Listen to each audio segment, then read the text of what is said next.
Good morning, everybody, and thank you for joining us on this beautiful Wednesday morning. Today's class has been sponsored anonymously for the Refuah Shlema of all of Am Yisrael. Hashem should bless our anonymous sponsor as well, with all the health and happiness and success. Amen. If anybody would like to sponsor a class, please email us info@ejsny.org. Okay, so here we are studying this week a double header, Perashat Tazria and Perashat-Metzora. And this is a very interesting, the two Perashiyot. We wonder, why do we need two Perashas speaking about the same topic? So actually, Perashat Tazria deals with getting the sickness of tzara'at, of leprosy, and Metzora actually deals with getting out of it. Okay? So one Perashah is designated to getting the illness, and the other one is how to get cured from the illness. So if we go to the beginning of Perashat Metzora, I would like to share with you something beautiful from Rabbi Bernstein, that he points out when the leper wants to become tahor, when the leper wants to become pure. So open up chapter 14, Pasuk Aleph. Vaydaber Adonai Moshe Lemor, God speaks to Moses. This shall be the ritual for a leper at the time that he is to be cleansed. Beyom tahorato. Now it's very interesting because the leper does not get cleansed that day. Anyone know how many days it takes for the leper to become cleansed? Anyone know how many days? It takes him, give it a couple of seconds. Okay, it's a 7-day process. Beautiful. And yet we call the first day Yom Taharato. And that's a very powerful lesson. From the fact that he wants to get clean, he's already somewhat clean. Although he's not. He's still sick and he's still contagious. He still can transfer tum'ah, but he's already on his way to getting cleansed. Well, ve'yatza kohen el michutz lamahaneh. The kohen shall go out to the camp, go outside of the camp. He shall look at the leper, and he sees if it is healed. And if it's healed, then let's begin. And what is the purification process? There's a process to becoming clean. Pasuk 4, chapter 14. Ve'tziva kohen ve'lakach lamitaher shtei tziporim hayot tehorot. The priest shall order 2 live clean birds. Okay? So that's number 1, 2 clean birds. Etz erez. Anyone know what that is? What's an erez? Cedar tree. Okay, not the whole tree. Okay, that would be very heavy.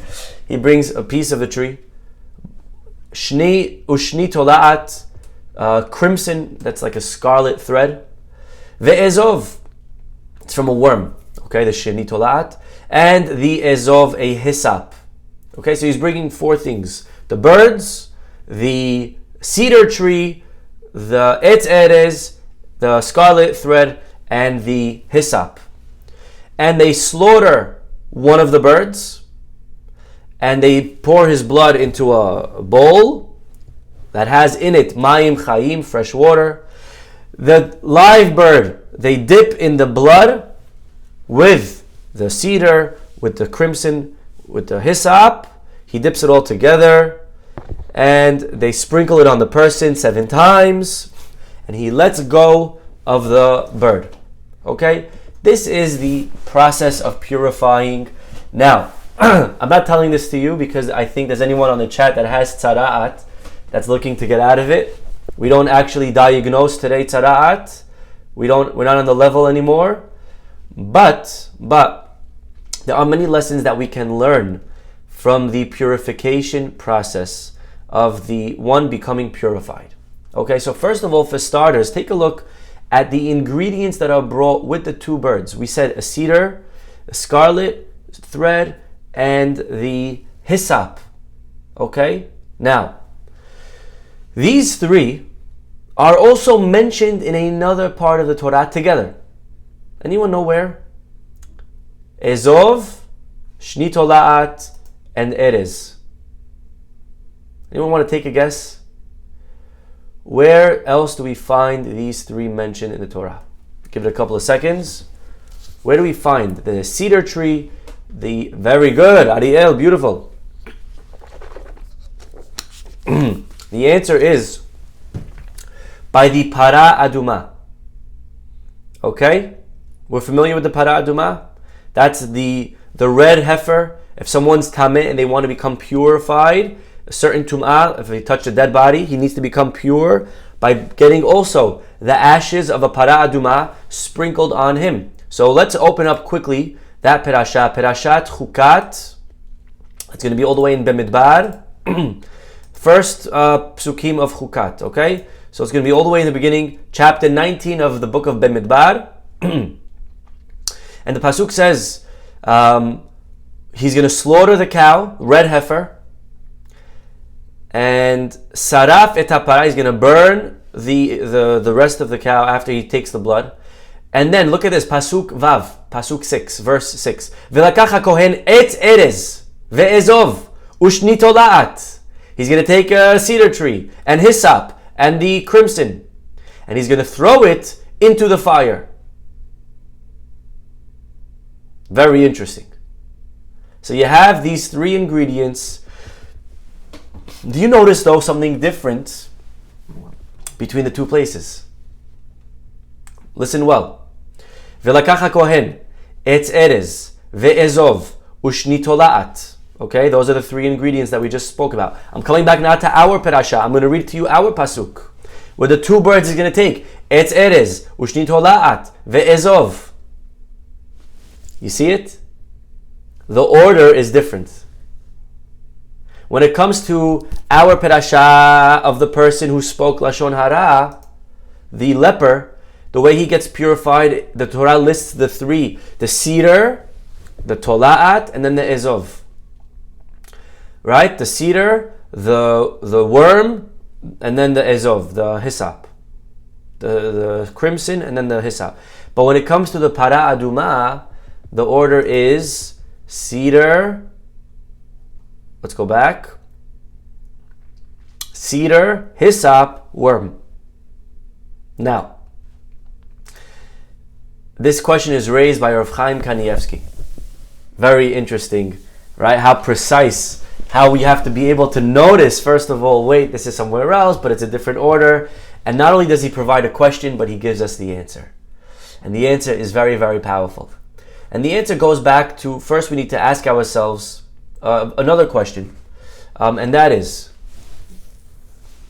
we know Rashi tells us how the cedar tree, what's the cedar tree doing over here? Why are we bringing a cedar tree to purify the guy that has sarat? So Rashi tells us right away, Lefi shehanega'im ba'in al gasut haruach. You know why he has to bring cedar wood? This lofty tree was used because this plague of leprosy comes as a punishment for haughtiness. Masechet Arachin, page Tet Zayin 16. It says over there many reasons of why tzara'at would come. Leprosy comes on a person. One of them is lashon hara, and one of them is arrogance, haughtiness, which usually go hand in hand. And this person should learn from the cedar tree. Look, you were arrogant. You spoke about other people, and therefore learn the lesson. Okay? Beautiful. So, number one, we're bringing a cedar tree, which is very tall. You feel like you're a big shot. You feel like you're God's gift to the world. Relax yourself. Okay? Sorry, just adjusting the camera. Okay. So, that's why, very nice. So, he brings a cedar tree. It makes a lot of sense. Fine. But, what is the worm, the sheni tola'at, and the ezov, the hyssop, what are they doing over here? Those are actually very small things. And Rashi says exactly, what is the remedy that he should use? He should be to be healed. Let him abandon his pride, regard himself lowly like the worm, like the tola'at, and as a hyssop, the small, tiny bush. Okay? So the remedy is to learn from the worm, learn from the hyssop. So you're right now a cedar tree, you're very arrogant. You need to learn. Become low. Humble yourself. Okay? And again, what exactly humility means? Humility does not mean to think I'm a nobody, to think I'm a loser, right? The classic thing is, you go to a chazan and you tell him you have a beautiful voice. If the chazan says, no, I don't, that's not him portraying humility, that's him lying. Okay? Okay? Anava does not mean to lie. When someone says, wow, you give so much tzedakah, the answer is no, I don't. The answer is not no, I don't, right? Yes, I do. It's a fact. I give a lot of tzedakah. Someone comes compliments the rabbi. Rabbi, you really give amazing classes. Yes, thank you. The answer is not no, I don't. The answer is I'm just lucky to be the recipient of Hashem's gifts. To realize that it was a gift that God gave me, and I have to now do more. Right? Yes, I deserve credit because I'm using those gifts the right way. And that's why we are rewarded. But to realize that the source of our gifts and our blessing in life is from Hashem. Yes, I give tzedakah, but who gave me the money to give? It's not because I'm smarter than other people. God blessed me. God gave me something that I just got lucky, that I'm wealthy and that I'm successful in business. And I don't really deserve it because there are many other people that are much smarter than me, and they're also in real estate, and they're also in sales, and they also have great ideas, but for some reason their ideas just never took off. I am lucky. And that's a very humbling thought. That's what anava means. And you think that you're all big shot and everything. You're like the cedar tree. Well, learn from the worm. Become like a worm. Become low. Become like the hyssop. And the obvious question that you may ask is, well, why does he only need one ingredient for the problem, cedar tree, arrogance, but he needs two ingredients for the solution? A worm and a hyssop. You may ask, and we may say, well, Rabbi, that's fine. Let him bring one. A worm. Learn from the worm. Learn from the cedar. Learn from the hyssop. Why is he bringing two things to as the solution? Again, all very interesting questions that we wouldn't automatically notice and we wouldn't think of ourselves.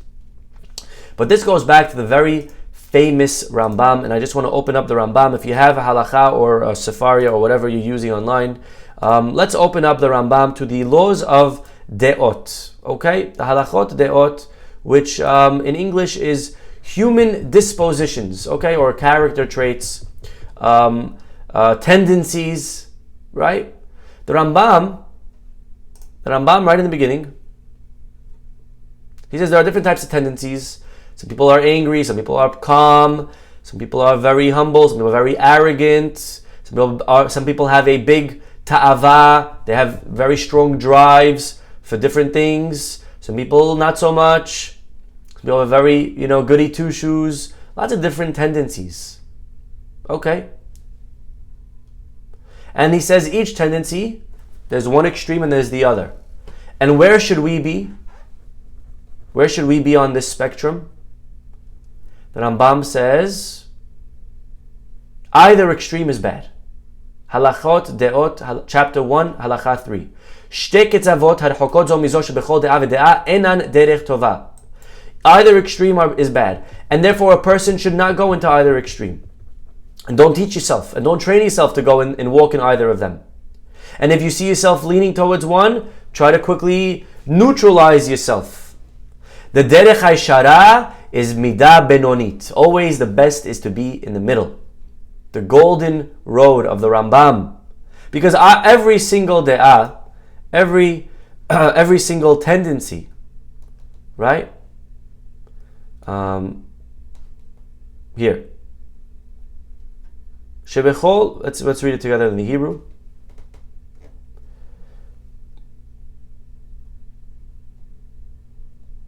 לפיכך ציוו החכמים הראשונים שיהא אדם שם דעותיו תמיד.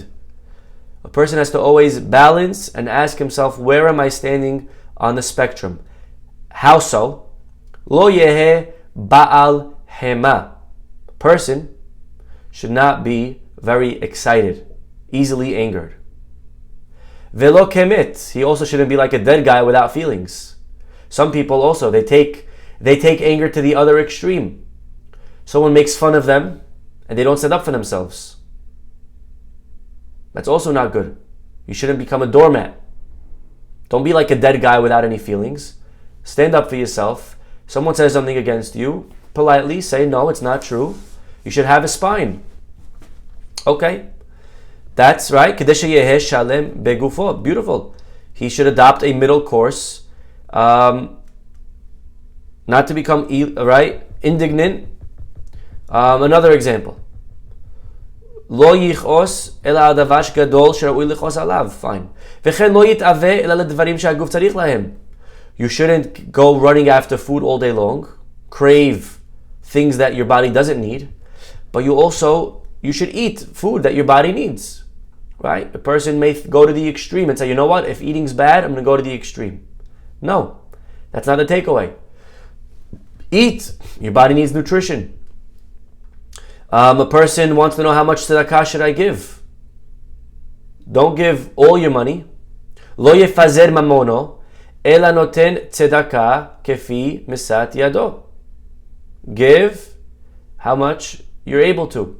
10%, 20%, but don't give nothing either, right? If you give all of your money, you're going to have nothing left for your family. You're going to end up with tzedakah, begging for money. Always in the middle. Eno, right? Also, lo yehe meholel v'sohek, v'lo atzev ve'onen. He shouldn't be too optimistic and playful, and not too pessimistic and mournful. Ela sameach kol yamav benahat besever panim yafot. He should spend his days in good cheer with a pleasant countenance. Okay, v'chen she'ar deotav, and this should be his path. He should measure all the rest of his tendencies exactly like this. Always in the shvil hazahav, in the golden middle, right? Beautiful. Nice way to live, no? Balanced, nice way to live. Okay. Then, the Rambam says, next halacha, Mi sheyitrahek migova halev ad hakatzeh ha'aharon, someone who wants to go from arrogance to the other extreme and to be very, very humble, nikra hasid, he is extremely pious. Unbelievable. So over here, he's telling us that Rambam says that to actually, when it comes to humility, go to the other extreme. And how should a man become and get to the level that his tendencies are so precisely in the middle? He says he should do it once, he should try once, repeat it, and do a third time the things that he is called upon to do in harmony with the tendencies of the middle course, and repeat the practice continuously. Keep doing it once, twice, time and again, till slowly you train yourself to be in the middle. Now, the Rambam does say that sometimes a person who finds himself to one extreme, how do you become in the middle? So if you're already very, very angry person, the way to go to the middle is not to just go to the middle, right? It's like a rod that is bent this way. If you want to make it straight, you have to actually bend it the other way. So certain tendencies, it's okay to sometimes be extreme. How? When we are very, very extreme the other way. And when we're trying to balance out, we need to go to the other polar side. And if that is the case, it comes out that when a person gets sara'at for being very arrogant, his solution is to become humble. And what's humility? Humility is somewhere in the middle, depending on how much humility. But somewhere in the middle. The solution for this person, though, is not to now just go to the middle. It's not going to work. He needs to go from one extreme to the other extreme, and then he'll balance out.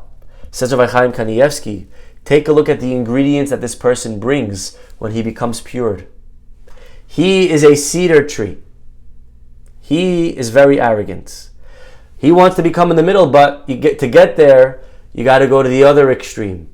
So what does he bring? The cedar and then the worm. The worm is the lowest thing in the world. Now the goal is not to feel like a worm. You have to have a spine. You have to have something. You got to be a little bit strong for yourself. So don't go to the worm, but you need to go there temporarily so that eventually you become like the Ezov, like the Hissa. So again, the hyssop is where we should be. Again, it's a tree, it's growing, it's producing, it's doing. We should feel like the hyssop, which is in the middle. But to get there, we need to fly to the other extreme. And that's a beautiful insight from Chaim Kanievsky again, of why the para aduma is going with the regular order. The cedar tree, then the hyssop, and then the worm. That's order of size. But when it comes to a guy who's trying to purify himself from a flaw that he has, like the Rambam tells us, we want to balance out, we're going to need to go temporarily to the other extreme. Like a worm, again, don't stay there, but for a few days or a few weeks, the Hasidim recommend a 40-day spree. If we're trying to work on a bad midah, 40 days, go and just work on it to the other extreme. So if we are very loud, stay very quiet for 40 days. If we're very, very stingy, be very giving for 40 days. More than usual giving, even though it's not a good thing.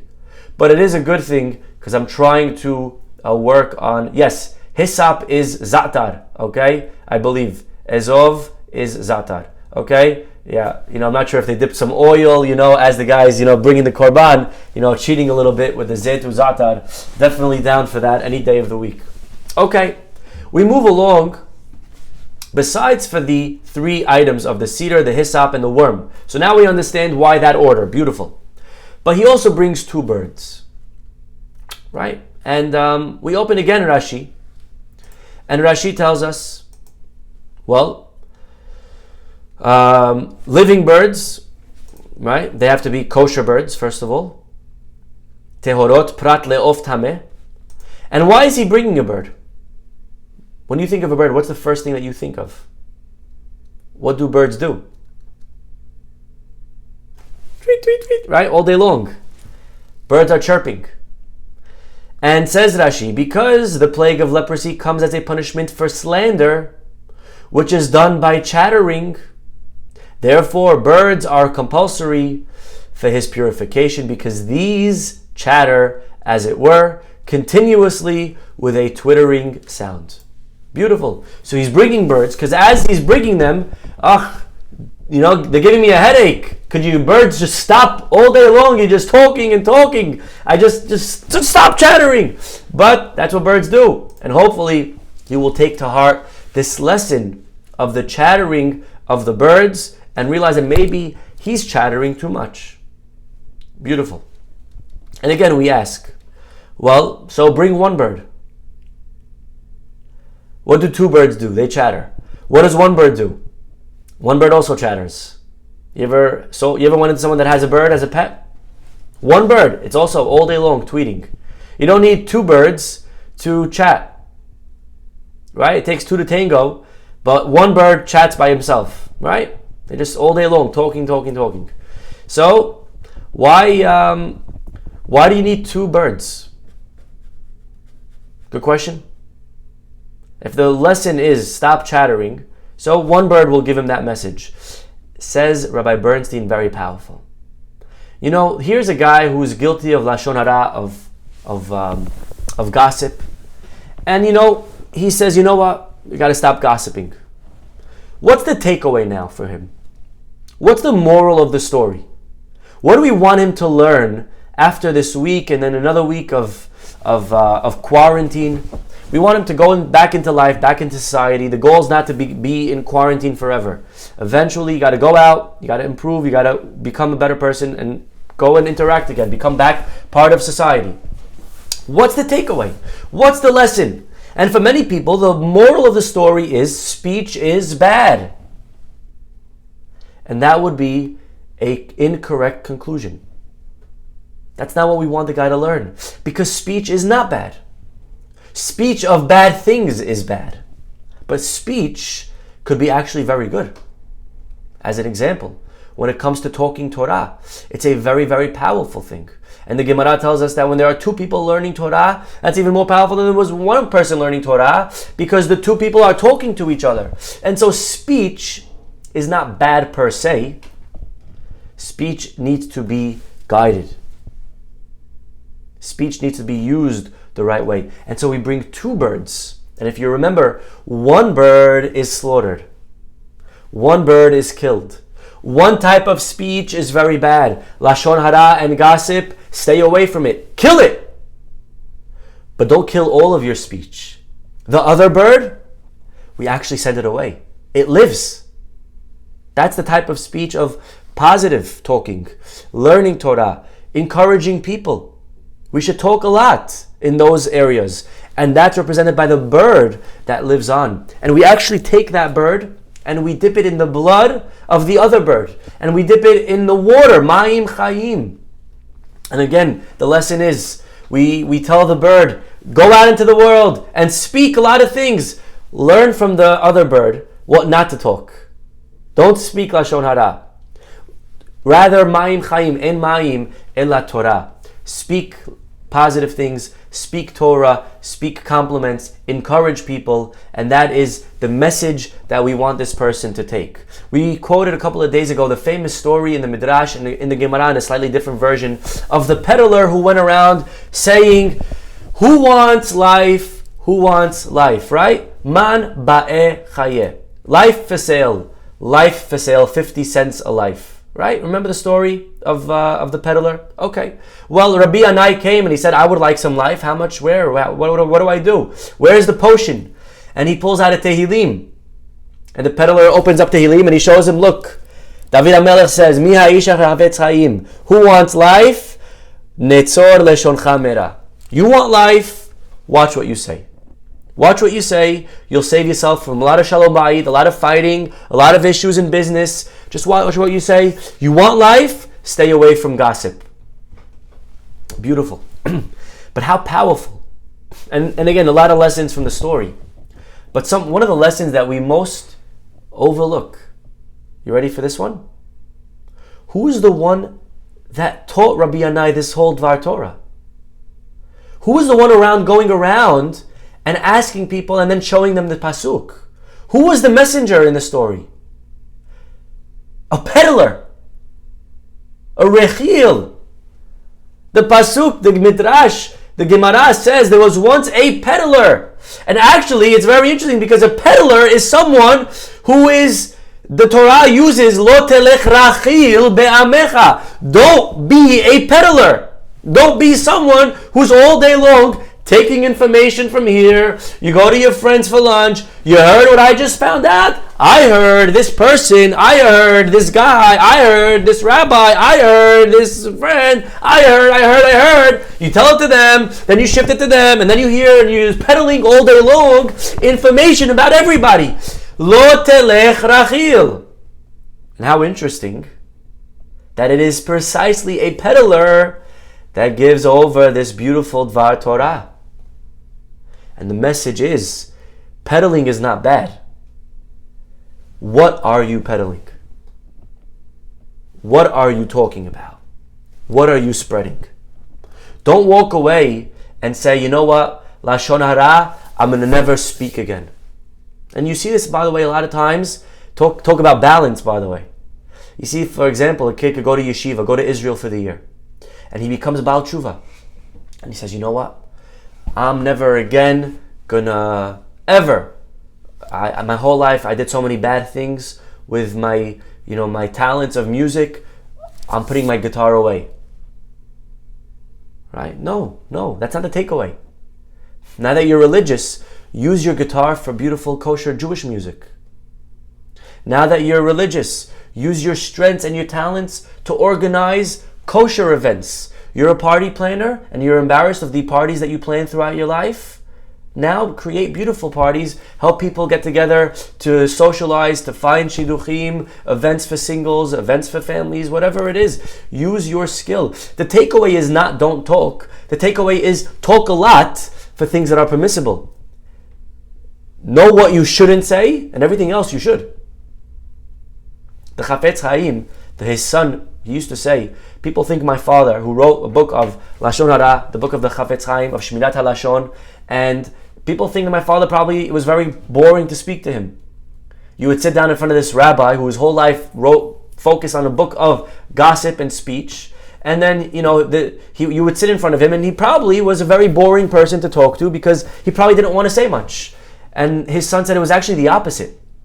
My father was very easy to have conversation with him. He spoke nonstop on purpose. He wanted to show people how it's very possible to speak a lot. The goal is not to not speak. That's not the goal. The takeaway should be speak, but speak divrei Torah. Speak positive types of conversations. And one of the things that the leper has to do when he becomes tahor is he brings, besides for the korban chatat, he also brings a korban asham. That's a guilt offering. What's a guilt offering? A guilt offering usually is brought when a person is over and transgresses me'ilah. Do we know what's me'ilah? Me'ilah is when you have something that's holy and you use it for personal gain. You're not allowed to do that, by the way. I'll give you an example, okay? We don't have a Bet HaMikdash today, but I'll give you a practical example. You're not allowed to use a sukkah and pick off one of the branches of the schach and then start picking your teeth. Not allowed to do that, okay? That's me'ilah. You're taking something holy, you go to the shul, you want to take something and use it for your personal life. Not allowed to do that. That's taking something very holy and then lowering it. That's me'ilah. And one of the reasons the leper brings asham is because that's what he did.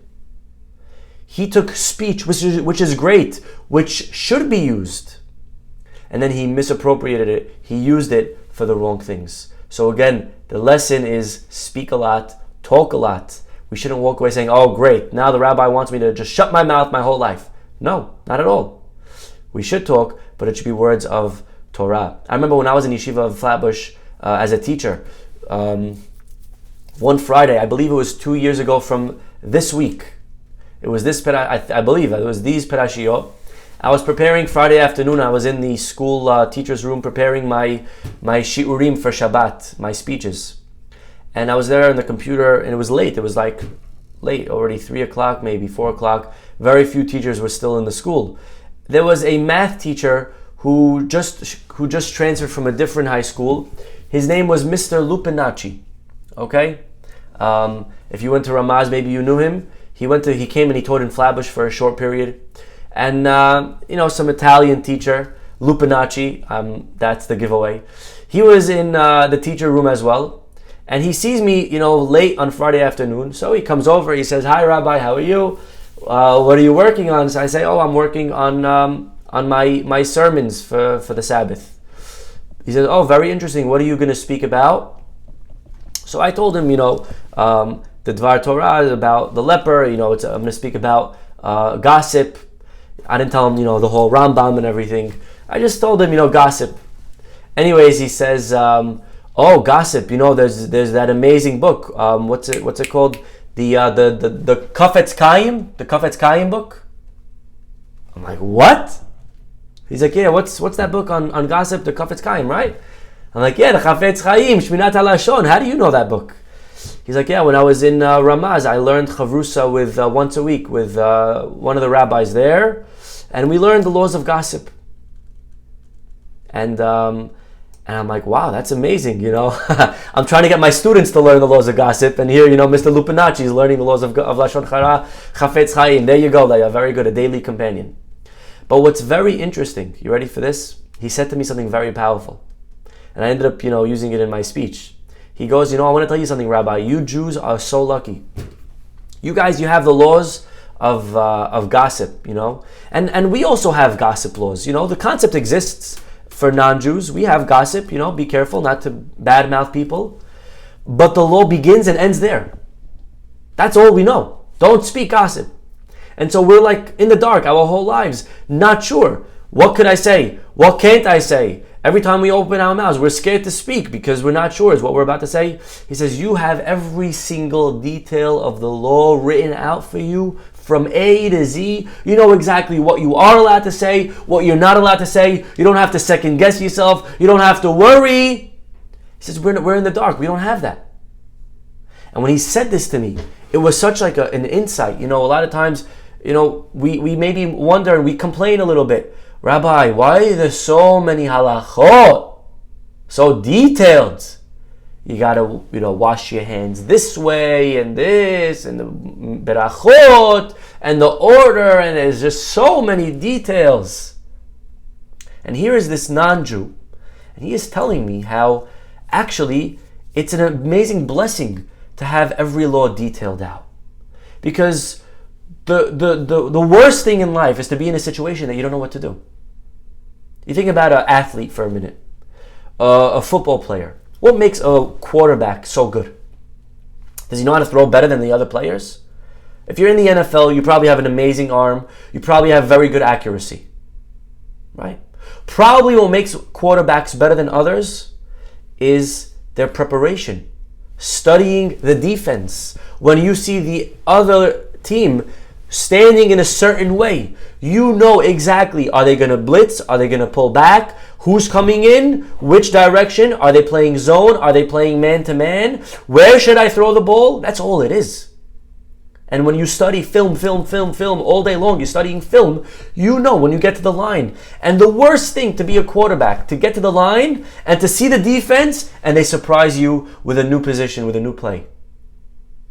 And what do? You call timeout. You call a timeout because you're not prepared for this. And you got to go now talk to your coach and wait, what do I do? What do they stand? I don't know how to do this. The worst thing in life is to be in a situation, how lucky we are that we have halakha. We are never in a situation that we don't know what to do. Every detail is thought about. And a little bit, sometimes we like, all right, Rabbi, it's a little bit te'il. When's the next time somebody's going to jump off a roof and then someone else is going to take his baseball bat and shatter his vase? Like, when is that ever happening, you know? But that's halakha.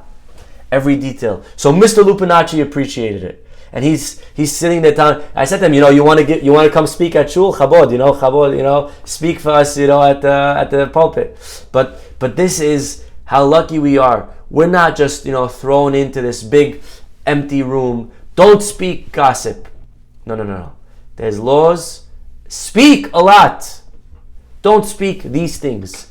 But there's a lot of things that we can. We have halakha guiding us. And that is the takeaway. So these are some of the lessons from Tazria-Metzora, from the purification process. Again, one pasuk in our parasha. One pasuk. That's all we touched today. V'tziva kohen v'lakach lamitaher shtei tziporim, 2 birds. Etz erez, a cedar tree. Shnitolat, worm, crimson stuff. Ve'ezov, and a hyssop tree.